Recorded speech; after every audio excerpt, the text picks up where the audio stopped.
Bismillahirrahmanirrahim. Here, rheumatology, we're going to start rheumatology, osteoarthritis. Osteoarthritis क्या है? ये degenerative joint disease है, chronic.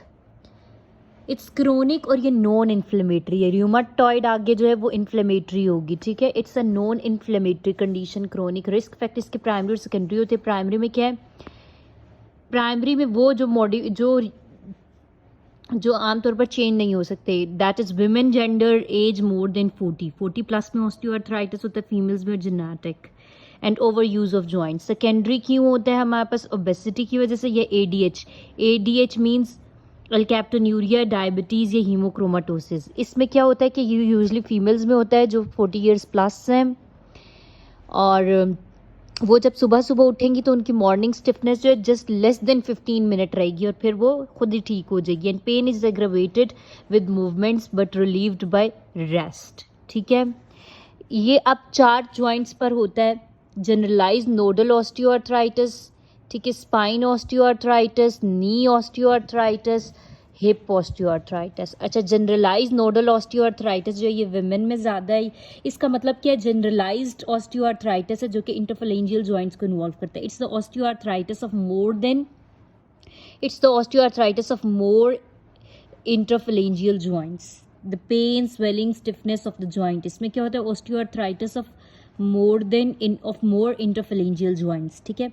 ये जनरलाइज नोडल ऑस्टियोआर्थराइटिस जो है ये ज़्यादातर इंटरफेलेंजियल जॉइंट्स का ऑस्टियोआर्थराइटिस है, और इस पर क्या होगा? इंटरफेलेंजियल जॉइंट्स पर ऑस्टियोआर्थराइटिस. जनरलाइज नोडल ऑस्टियोआर्थराइटिस है, यहाँ पर स्वेलिंग होगी, टेंडरनेस, ठीक है, स्वेलिंग, टेंडरनेस, और यहाँ पर प्रॉक्सिमल में बुचार्ड नोड्स और डिस्टल इंटरफेलेंजियल जॉइंट्स में हिबर्डन्स नोड, बुचार्ड नोड्स एंड हिबर्डन्स नोड्स होंगे. फिर हमारे पास आ जाता है स्पाइन का ऑस्टियोआर्थराइटिस, ये ज़्यादातर मैन में है.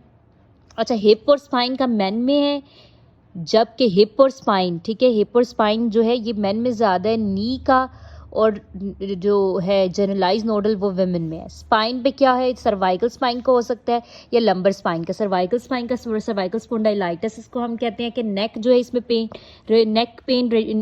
सर्वाइकल स्पाइन में नेक पेन होती है that radiates towards the arms. Lumbar spine में इसको हम लंबर स्पोंडाइलाइटिस कहते हैं. It's the back pain that radiates towards the buttocks and knees, buttocks and legs. फिर नी ऑस्टियोआर्थराइटिस विमेन में ज़्यादा है. इसमें ऑस्टियोआर्थराइटिस टारगेट करता है एक तो पटेलो फैमरल जॉइंट को, ठीक है, ऊपर पटेलो फैमरल जॉइंट पे, और दूसरा जो है हमारे पास मीडली की आ जाते हैं टिबियो फेमोरल जॉइंट्स, ठीक है, टिबियो फेमोरल कंपार्टमेंट ऑफ नी. इसको, ठीक है, इसको हम सूडो गाउट भी कहते हैं. नी ऑस्टियोआर्थराइटिस को हम सूडो गाउट भी कहते हैं. इसमें वेस्टिंग ऑफ क्वाड्रिसेप्स मसल्स होती हैं, ठीक है. There is wasting of quadriceps muscles that restrict the movement, ठीक है, and there is restriction of flexion and extension. Women में बायलैटरली न्यू ऑस्टियोआर्थराइटिस होता है और मेन में यूनिलैटरली. हिप जो है, हिप ऑस्टियोआर्थराइटिस ज़्यादातर मेन में होता है, ठीक है. हिप ऑस्टियोआर्थराइटिस ज़्यादातर मेन में होता है. Here in this case the pain radiates from the hip osteoarthritis pain radiates to the buttock and the pain radiates to the buttocks, the anterolateral, ठीक है, and the anterolateral thigh, knee and shin. And इसमें भी wasting of quadriceps muscle है तो flexion and internal, उसमें flexion और extension में problem हो रही थी. अगर नी में ऑस्टियोआर्थराइटिस है, हिप में है, तो there is restriction of internal rotation. Investigations क्या कराएंगे हम? CBC, ESR, CRP वो नॉर्मल होंगे. एंटी न्यूट्रोफिलिक एंटीबॉडी जो है वो एब्सेंट होगी, और र्यूमाटॉइड फैक्टर एब्सेंट, ठीक है, क्योंकि एंटी न्यूट्रोफिलिक्स एंटीबॉडी और र्यूमाटॉइड फैक्टर दोनों प्रेजेंट होते हैं इन र्यूमाटॉइड आर्थराइटिस, बट ये दोनों एब्सेंट होंगे in osteoarthritis. CBC, ESR, CRP normal होंगे. एक्सरे पे हमारे पास लॉस वाले फीचर्स आएंगे, that is loss of osteoarthritis में लॉस आएगा, that is loss of joint space. Osteophytes होंगे, सब कॉन्ड्रल सिस्ट होंगे, और सब आर्टिकुलर सिक्लेरोसिस, सब कॉन्ड्रल सिस्ट एंड सब आर्टिकुलर सिक्लेरोसिस, ठीक है. ट्रीटमेंट क्या है? Non pharmacological treatment, pharmacological treatment and surgery. So non pharmacological treatment में क्या है कि आप उस बंदे को कहेंगे कि वेट लॉस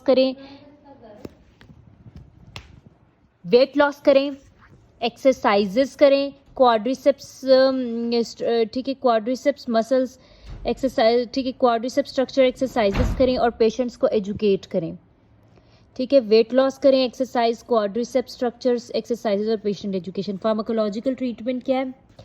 पैरासीटामोल दे दें आप उसको, बेस्ट इनिशियल एनाल्जेसिक है, उससे काम ना चले पैरासीटामोल तो फिर एनसेड्स दे दें। एनसेड्स एनसेड्स जो है ओरल या टॉपिकल हो सकते हैं, like cox 2 selective inhibitor. Paracetamol नहीं तो एनसेड्स, एनसेड नहीं तो इंट्रा आर्टिकुलर स्टेरॉइड इंजेक्शन, वरना फिर intra articular hyaluronic acid injection. Surgery हमारे पास क्या है, ऑस्टियोफाइट्स को काट दिया, ऑस्टियोटमी होगी, या फिर ज्वाइंट को दोबारा कंस्ट्रक्ट करने, आर्थ्रोप्लास्टी, ठीक है, osteotomy, arthroplasty and arthrodesis. Then we have rheumatoid arthritis. Rheumatoid arthritis ये हमारे पास क्या है, ये इन्फ्लेमेटरी आर्थराइटिस है और ये ऑटो इम्यून है, ठीक है। ये ऑटो इम्यून कंडीशंस में बनता है। इन्फ्लेमेटरी आर्थराइटिस ऑटो इम्यून है। Diagnostic criteria is made when more than 4 features are present. इसमें क्या डायग्नोसिस है कि ड्यूरेशन होनी चाहिए एटलीस्ट मोर देन 6 वीक्स, और morning stiffness more than 1 hour रहेगी, और ये जो है this arthritis at least more than 3 joints involve हैं सिमेट्रिकली हैंड्स पे। इसमें रूमाटॉइड फैक्टर भी होगा, रूमाटॉइड नोड्यूल्स भी और रेडियोलॉजिकल चेंजेस भी। 3 आर होंगे, rheumatoid factor, rheumatoid nodule and radiological changes, that is osteopenia and erosion. Diagnostic criteria मैंने क्या है, definitive diagnosis of rheumatoid arthritis कैसे होती है, when the score is more than 6। वो क्या है कि if more than 6 weeks 1 score दे देंगे, 1 लार्ज ज्वाइंट इन्वॉल्व है तो 0, 2 से 10 लार्ज ज्वाइंट तो 1 स्कोर, 1 से 3 स्मॉल ज्वाइंट तो 2 स्कोर, 4 से 10 स्मॉल ज्वाइंट तो 5 स्कोर। इसके अलावा रूमाटॉइड फैक्टर सीसीपी और सीरोलॉजी नेगेटिव है तो 0 स्कोर, इस serology is low, rheumatoid factor and CCP है तो ये 2, अगर इस सीरोलॉजी में हाई है रूमाटॉइड फैक्टर एंड सीसीपी तो फिर 3 स्कोर आ जाएगा। ESR एंड CRP नॉर्मल तो 0 score, if it is abnormal तो 1 स्कोर। तो इसमें का मतलब इसमें एबनॉर्मल होगी ESR CRP। सो इन्वेस्टिगेशन हमारे पास क्या आ गई, CBC ESR CRP। CBC में क्या होगा, CBC ESR CRP, CBC पे एनीमिया आएगा, ESR CRP रेज। इसमें वही 2 चीज़ें जो मैंने कहा है वो positive anti neutrophilic antibody positive होगी, दूसरा हमारे पास रूमाटॉइड फैक्टर पॉजिटिव होगा, और तीसरा CCP भी पॉजिटिव होगी। So anti neutrophilic antibody, rheumatoid factor and anti CCP ये हाईली स्पेसिफिक है। अगर ये आ जाता है इसका मतलब है कि रूमाटॉइड आर्थराइटिस। ये x ray of hands and wrist कराया। अच्छा, अब अगर हम एक्सरे कराएं हैंड्स का और रिस्ट का तो क्या होगा कि there is radial deviation of wrist और अल्नर डेविएशन ऑफ फिंगर्स, ठीक है, इस तरह से हो जाती है। X ray of the hand, symmetrical narrowing of joints, very पता नहीं मैं क्या बता रही हूँ, अच्छा सॉरी। एक्सरे ऑफ हैंड पे क्या आएगा, symmetrical narrowing of the joints होंगी, periarticular osteopenia, bone erosions. और डिफॉर्मिटीज क्या होंगी, ये देखिए स्वान नेक डिफॉर्मिटी, ये स्वान नेक डिफॉर्मिटी ये हो गया अगर प्रॉक्सिमल इंटरफेलेंजियल जॉइंट फ्लेक्शन है, और ये आगे से यूं जो है वो हाइपर एक्सटेंड की हुई है। अगर ये सीधी है और आगे से ये इसकी फ्लेक्शन है, ये क्या हो गया, स्वान नेक डिफॉर्मिटी। अगर ये यूं है, यहाँ से फ्लेक्स होके आगे से यूं एक्सटेंड कर, ये यहाँ से फ्लेक्स है, ठीक है, और आगे से एक्सटेंड करिए, ये होगी बोटोनाइड डिफॉर्मिटी। और कॉकअप टोर डिफॉर्मिटी सब लक्सेशन ऑफ ये वाली मेटाटार्सोफेलेंजियल जॉइंट्स। इसकी क्या ट्रीटमेंट आएगी, वही पैरासीटामोल तो खैर खुद ही शायद मतलब लेना ठीक होगा। एनसेड्स देंगे, ठीक है, एनसेड्स एंड डीमार्ट्स एंड ठीक है, एनसेड्स एंड डीमार्ट्स और स्टेरॉइड्स दे देंगे। देन डीमार्ट्स में मीथोट्रेक्सेट एंड हाइड्रोक्सीक्लोरोक्वीन।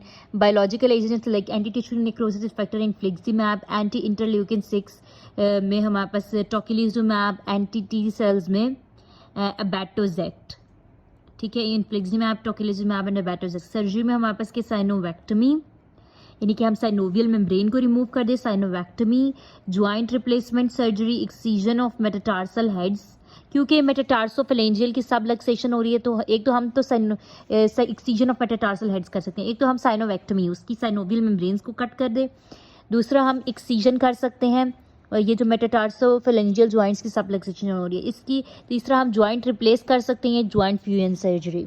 देन हमारे पास आ जाती है इन प्रेगनेंसी, हमारे पास प्रेगनेंसी में भी हम वही देंगे पैरासीटामोल के बाद कहते हैं NSAIDs and DMARDs, steroids, anti tissue necrosis factor, ठीक है, पैरासीटामोल देंगे, then NSAIDs and steroids. DMARDs में हम मीथोट्रेक्सेट नहीं दे सकते, सल्फासालाजिन देंगे और हाइड्रोक्सीक्लोरोक्वीन, एंड देन स्टेरॉइड्स और anti tissue necrosis factor. DDs क्या हो सकते हैं इसके, SLE, psoriatic arthritis, osteoarthritis, स्पॉन्डाइलोआर्थ्रोप्लास्टी।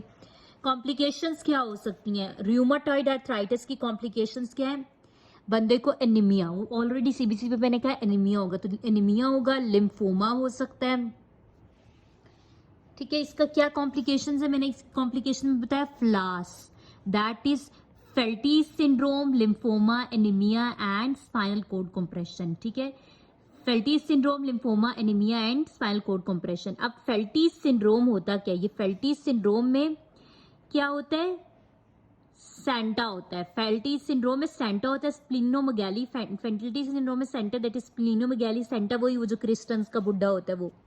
It has the splenomegaly, anaemia, neutropenia. ठीक है, anaemia, neutropenia, splenomegaly, thrombocytopenia and arthritis. तो anaemia, neutropenia, thrombocytopenia, splenomegaly and arthritis, ये हो गया रूमेटॉइड आर्थराइटिस। फिर हमारे पास आते हैं सीरो नेगेटिव आर्थराइटिस।